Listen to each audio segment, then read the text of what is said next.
ഐശ്വര്യഗ്രാമിലേക്ക് നിങ്ങൾക്ക് ഏവർക്കും സ്വാഗതം. എൻ്റെ പേര് ഫ്രാൻസിസ്. ഞാൻ ഐശ്വര്യഗ്രാമിലെ മാനേജറായിട്ട് ഇപ്പോൾ സേവനം ചെയ്യുന്നു.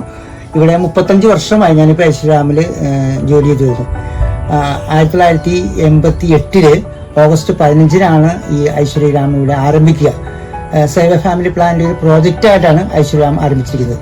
അതിൻ്റെ പ്രത്യേകത എന്ന് വെച്ചാൽ സേവ ഫാമിലി പ്ലാനിൽ നിന്ന് സ്വയം തൊഴിൽ കണ്ടെത്തുന്ന വ്യക്തികൾക്ക് പശു വളർത്തൽ, മുയൽ വളർത്തലിൽ അവർക്ക് നല്ല പരിശീലനം നൽകി നല്ല ഇനത്തിൽപ്പെട്ട പശുക്കളെയും മുയലുകളെയും വിതരണം ചെയ്യുന്ന ലക്ഷ്യത്തിൽ കൂടിയാണ് ഇതിന് ആരംഭത്തിൽ നമ്മൾ തുടക്കം കുറിച്ചത്. അങ്ങനെ തുടങ്ങിയ പ്രസ്ഥാനം പിന്നീട് നല്ലൊരു പ്ലാന്റ് നഴ്സറി, പിന്നെ അതുപോലെ തന്നെ കോഴി വളർത്തൽ, പന്നി വളർത്തൽ, ആട് വളർത്തൽ, അങ്ങനെ വിവിധമായ കൃഷികളോടൊപ്പം പറമ്പിലുള്ള ഒത്തിരിയേറെ കൃഷികൾ, വാഴ, തെങ്ങ്, ജാതി, അടയ്ക്ക, അതുപോലെയുള്ള ഒത്തിരിയേറെ കൃഷി രീതികളും ഇവിടെ ചെയ്തു വരുന്നു.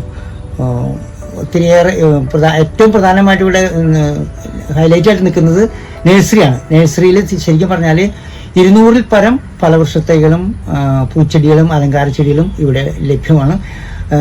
അത് നല്ല ഇനത്തിൽപ്പെട്ട ഫലവൃക്ഷത്തൈകളും പൂച്ചെടി നമുക്ക് മറ്റുള്ള കർഷകർക്ക് വിതരണം ചെയ്യുന്ന ലക്ഷ്യത്തോടെയാണ് ഇവിടെ പ്ലാന്റ് നഴ്സറി തുടങ്ങിയിരിക്കുന്നത്.